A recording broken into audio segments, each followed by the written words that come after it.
And she's not alone. She has 3 young cubs with her. Olga's a really important animal in our study. She's been radio collared for 11 years. We captured her when she was 1 year old, so we know exactly her age. We know that she's 12 years old. We've monitored her through 6 litters. She'll give us wonderful information on the reproductive lifespan and the overall lifespan of a tiger. Because they're so difficult to study, there are many unanswered questions about tigers. How long, for instance, does a wild Siberian tiger live? And how many cubs will a female produce in her lifetime? These are basic questions, but John and his Wildlife Conservation Society colleagues across Asia are only just beginning to answer them.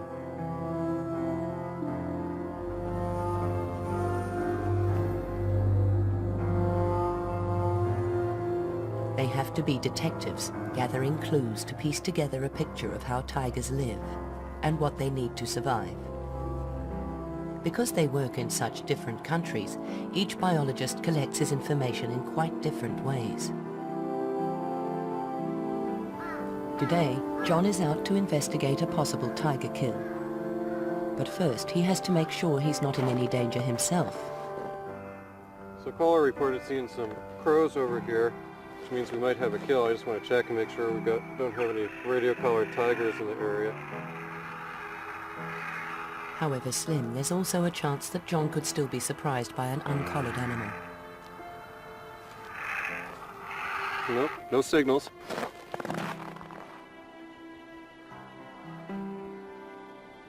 You very rarely see tigers, and part of the point of using radio telemetry is so that you can monitor tigers from a distance and you don't have to disturb them. So when I'm working in the field all the time, I see a tiger maybe once a month. And every time it's such a thrill. What's the deal? When I'm following tiger tracks, and that's one of my favorite things to do, is to track a tiger in the snow. I do always have that expectation and hope and anticipation that maybe suddenly there he will be. Like crime scene investigators, John and Kola assemble the evidence. It points to a tiger called Volodya, father of the young Vaisya. 1.3 centimeter pad width. Got a fairly fresh tiger track. You can tell that it's been since the last snow. It's an adult male sized. Volodya left an area to the north 2 days ago and then disappeared. We're not sure where he is now. We haven't heard his signal. Пойдем дальше. Пошли посмотрим. Volodya is the dominant male in this area, which is why the newly independent Vaisya has left, to try and find a territory of his own.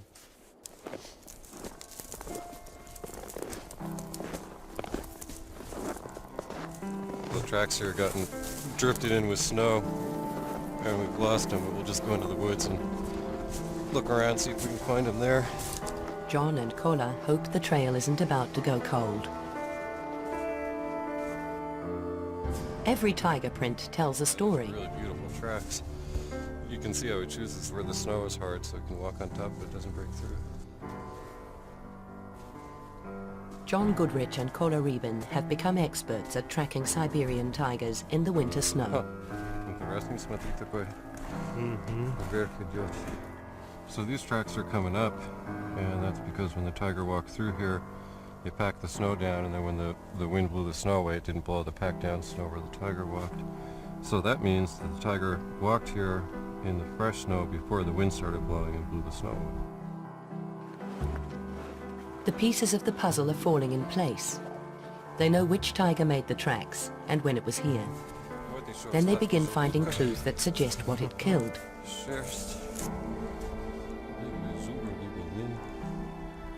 So we got some blood here and stomach contents, and some hair that's either elk or sika deer. It's fairly light color, it's probably elk.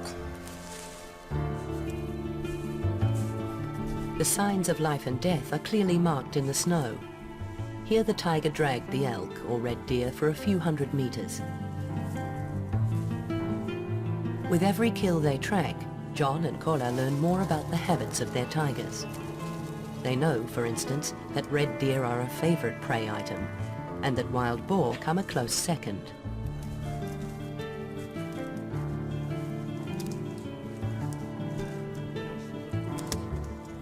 A pile of hair and a few bones confirm their suspicions.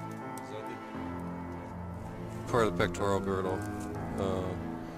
Can tell by the bone that it's a really young animal.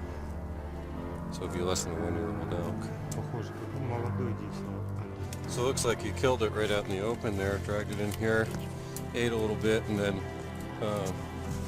drug it further. Probably drug it further because they don't like to be next to real open areas.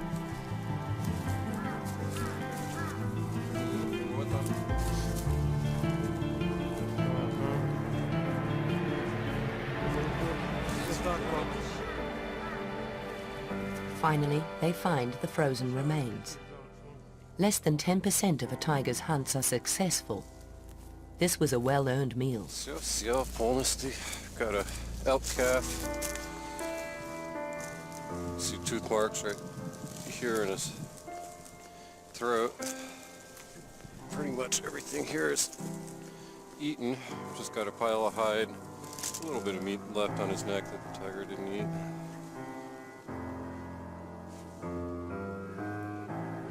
After a big meal like this, the tiger Velodia won't need to eat again for a few days.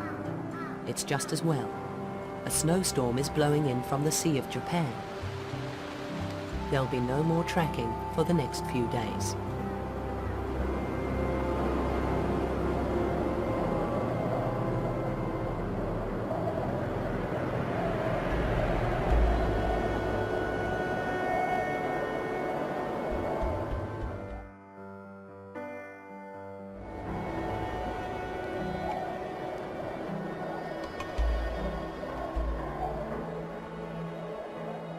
For a few months each winter, John has a unique opportunity to get to know individual tigers' daily habits from tracks they leave in the snow. Ulas Karanth can't do this in India's forests. Because they work in such different countries, John and Ulas tailor their research to suit local conditions.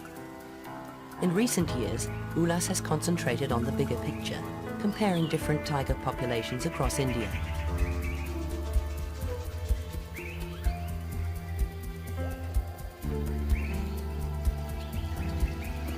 Luckily, tigers have some habits that help.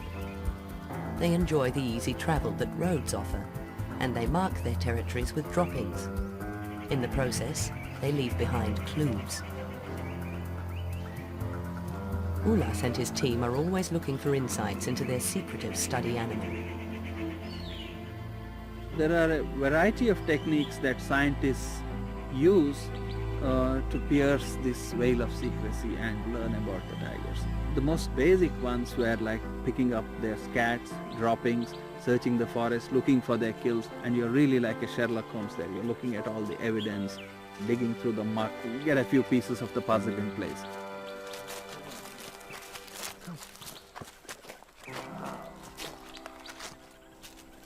Looks like a tiger scat. The quantity shows that it's a tiger scat. Oh, there's a name. Looks like a bear. Yes, yeah, that's right. The tiger has probably killed a bear and eaten it. I had to collect 1,500 of these cats, and it was a terrible job cleaning it all up, but in the end it was very useful.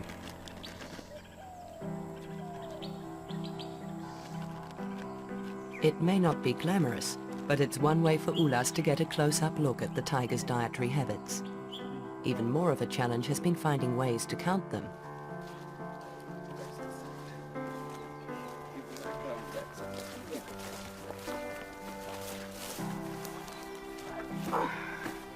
I got interested in the idea of monitoring populations of tigers, and this has been a very difficult challenge. Really, counting tigers, is more difficult than looking for needles in a haystack, because they're so scarce, they're so secretive, and in a vast country like India, even in a single reserve, it's very difficult to count tigers.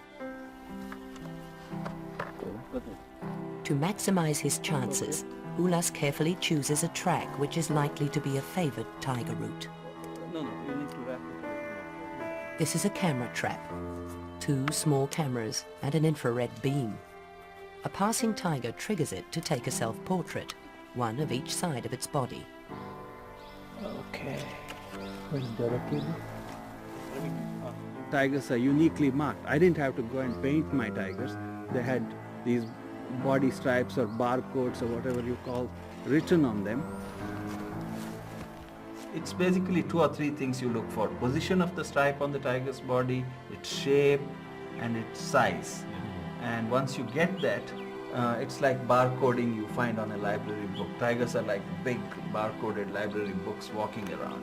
You know, people think camera trapping is some high-tech method, and to identify tigers you have to be an expert, some kind of an Einstein.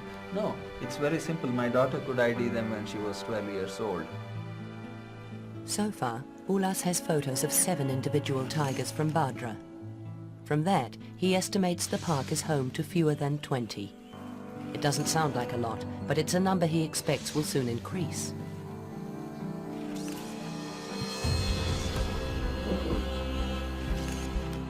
But tigers aren't the only thing caught on camera. Camera trap photos also provide chilling glimpses of armed poachers. Right across Asia, war has been declared on poaching. In Thailand, Tony Lynham has teamed up with the Border Patrol Police. Pitak and Tony are heading to a conservation boot camp, where Balahala's Border Police and forest rangers are training for the offensive. This is one of the few forests in Thailand that has complete protection. It's very, very unusual to have a forest that is in such a good condition as this forest. 10 years ago, the Queen of Thailand asked the Border Patrol Police to protect her park. The high numbers of tigers and gaur here now are proof that their tactics work. Tony knows that the future of tigers lies in the hands of local people, such as Pitak.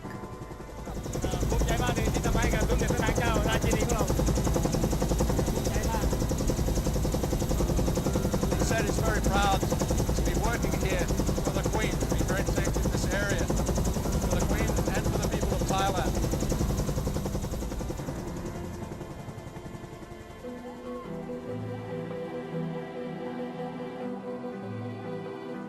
The week-long training camp that Tony and Pitak are flying to has been organized by the Wildlife Conservation Society to help its partners in the fight to save Thailand's tigers.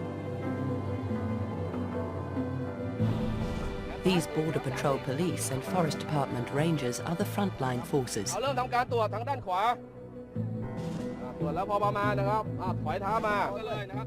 The rangers are learning how to defend themselves and how to safely make an arrest. This could be the difference between life and death in a confrontation with an armed poacher. The Forest Department and Tony, meanwhile, are teaching the police about the illegal wildlife trade. So this is a tiger tooth. Yes, tiger. It's unmistakable, isn't it? It's very big, Very big. very, very large. ใช้เกี่ยวกับฝน Not medicine. เวลามา No. ไม่ใช่ยา รักกด เป็นของ A good, a lucky charm. รักกี้ lucky charm เฉย It may be a lucky charm, but not for the tiger. อันนี้ในร้านตามกล่องเขาบอกว่าเป็น tiger bones In the market they say it's from tiger. tiger yes Okay. from tiger Tiger bone. tiger bones The demand for medicines made from tigers is driving them to extinction. 50 baht That's 50 baht too. yeah And what is this now? This is tiger bone pills. yeah tiger bone pill A good tonic for general weakness, muscular aches, and take 10 pills each time, 3 times daily after meals. But there is no magic pill to save tigers.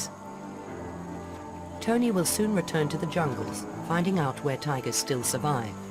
In doing tiger conservation, it's important to know that there is something out there to preserve, that there are still tigers left. When we see the signs of tigers, it's a good feeling. It makes us all realize that what we're doing, the efforts that we're making, are worthwhile. The icing on the cake would be to see a tiger, but as yet, I haven't had that opportunity. Not seeing a tiger hasn't blunted Tony's passion for his work.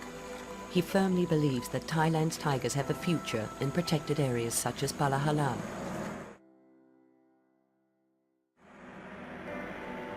In Russia, the only major road to the village of Ternay runs right through the Sakoti Alin Biosphere Reserve. This is prime Siberian tiger habitat. But a constant stream of trucks carry timber from other forests straight through the reserve. John Goodrich knows only too well that this road is very bad news for tigers. In the past 10 years, we've had 5 radio-collared tigers poached on this road, and we've had 2 tiger cubs hit and killed by cars on this road. There has been no successful reproduction on this road in the past 10 years because these tigresses were killed, and they all had cubs when they were killed, and the cubs were too young to survive on their own, so the cubs also died. Got an eagle circling up here. I'm going to stop and watch him because that is often associated with tiger kills.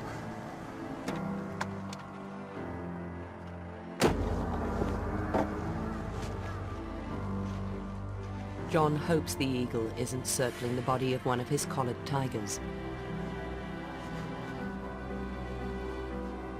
In the 11 years the Siberian Tiger Project has been going, some very grim statistics have emerged. Out of 22 radio-collared tigers that died, 18 were killed by poachers or in road accidents. This is particularly bad news, as it's estimated that fewer than 30 tigers live in the reserve. Nobody knows how many prey animals have also been poached.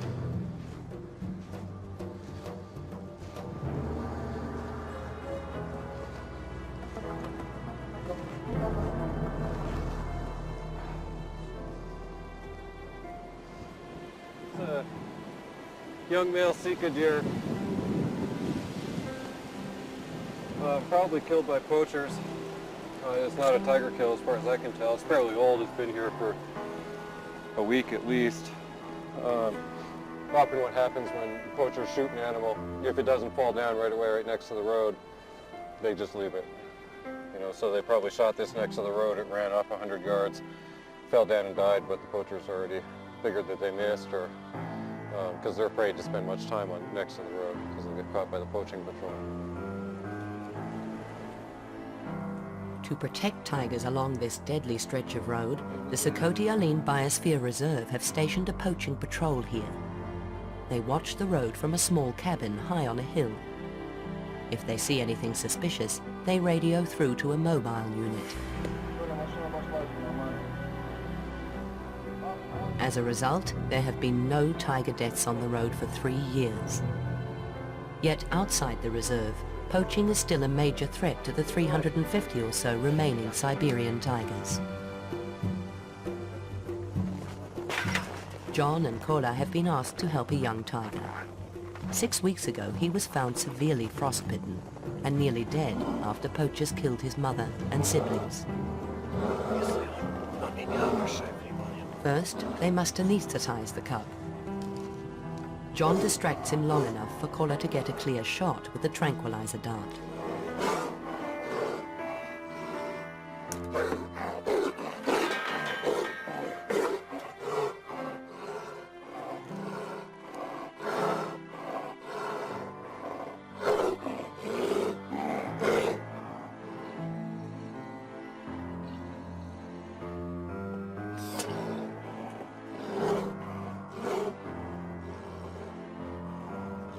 John and Kola have done this many times before.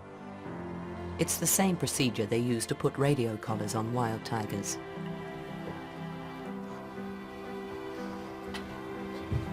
The Kruglov family have nursed the cub since he was found. Now they're keen for an expert opinion on how he's recovering. They report that when the tiger was brought to them, he was suffering severe frostbite to his feet and face. His jaw was frozen so solid they could knock on it as if it were a piece of wood. He's got an abscess on his chin from the frostbite, but that should heal up okay.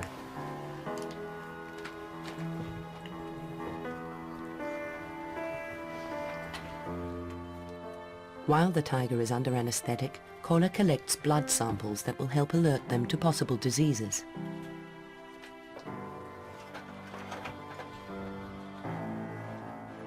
One of the things I've been doing here is feeling his muscles and his bones and along his spine and his rump here. See how much fat he's got on him. He's in good shape. Good blink reaction from him, so we're going to give him a little bit more here. The cub is starting to come out of the anesthetic. The team move quickly to give him more.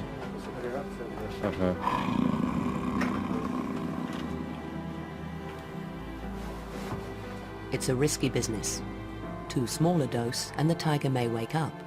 Too large and he could stop breathing.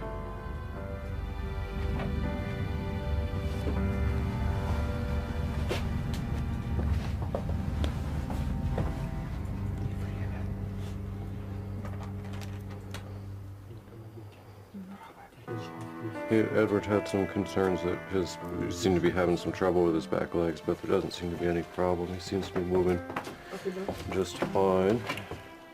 He lost one claw here on his back leg, but it's grown back, so that's okay. His progress is carefully documented. But there's another reason for the photos. Photos we can take for identification purposes. If he escapes or something and then the tiger skin shows up somewhere, we'll be able to identify it. Looks good. It's a bitter irony that photos taken to show how well the cub is recovered may one day be needed to identify his body.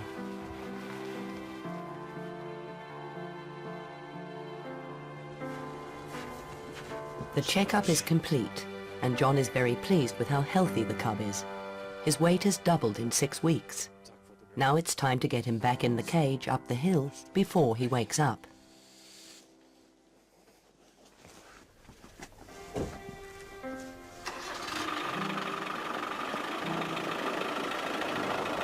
He's growling. You can feel it in his chest. We're gonna have to get him in his cage fast, so be ready.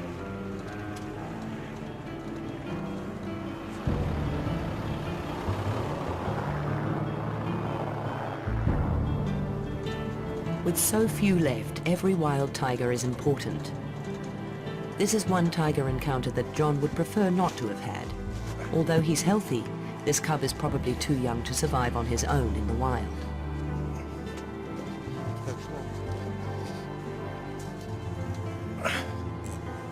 The poachers who killed his mother and siblings have almost certainly doomed him to a life behind bars in a zoo. But there is a ray of hope. Attitudes are changing. The people who first found him could have sold his body for a small fortune. Instead, they chose to save him.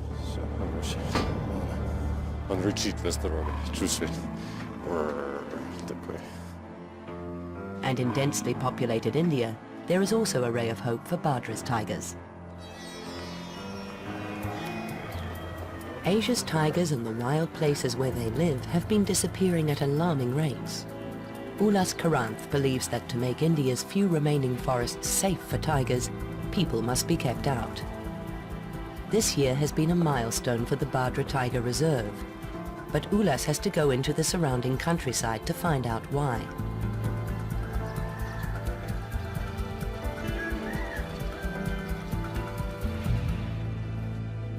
Until a few months ago, 730 families lived in Badra.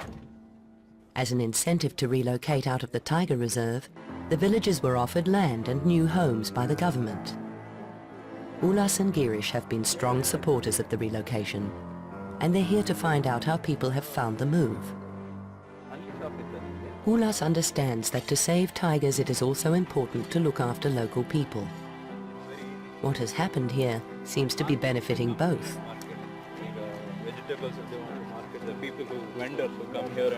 As well as new homes, the villagers now have a school, and they're growing better crops than they ever managed inside the tiger reserve. He says one of the main things is the damage from animals has come down, so because of that he's getting better crops. Hungry elephants no longer raid their rice fields and sugarcane groves.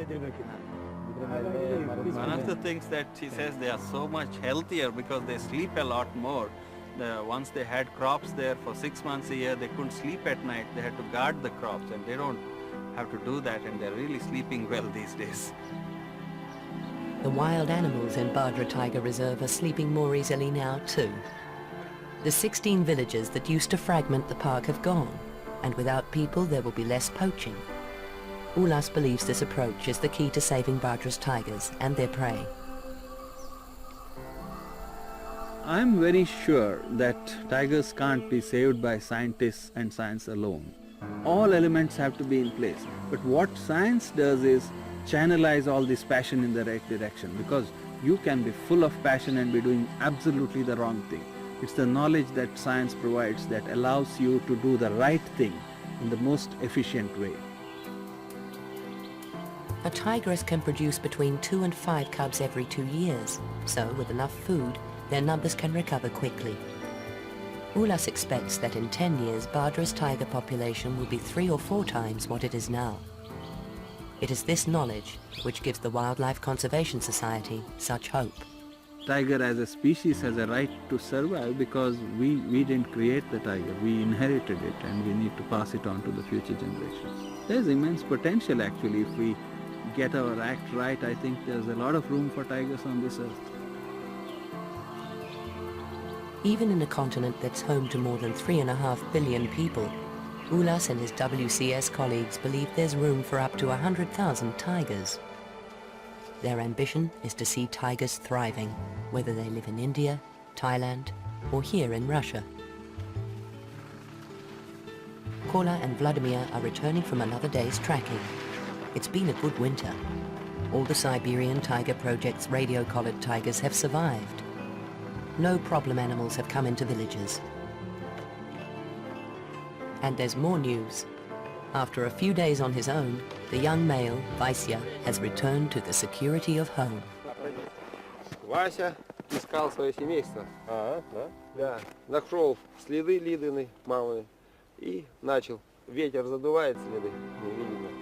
They were just tracking Vaisa, who apparently came back across through Tournai last night and then came down here and was looking for his mom and his sister. He was following their tracks. We come to these places where the wind had blown the snow clear, so Vaisa would lose the tracks. And he found a tree that his mom marked and found the tracks again, and then he'd lose them and look. But eventually they met up and they're all together now. In a country where so many tigers are killed by poachers and road accidents, it's a rare thrill for John to see a tigress raise 2 cubs to adulthood. His work has shown that Siberian tigers need such big territories, it's just not possible to fence them in. In this vast wilderness, people must be willing to live alongside tigers. But John is positive. There's a tremendous amount of very wild and pristine habitat in the Russian Far East. So I think there's a lot of hope for Siberian tigers. Tigers are these magnificent animals, and they're one of the most well-known, most charismatic animals in the world. Everybody knows what a tiger is. And if we can't protect tigers, if we can't save them, what can we save? From the snows of the Russian Far East to the humid jungles of Thailand and the dry forests of India, the challenge is the same. To give tigers food, room and protection to ensure they have a future. Each country is tailoring its own rescue package to suit local conditions. And Wildlife Conservation Society biologists are leading the charge, united by a common passion. To give tigers a fighting chance.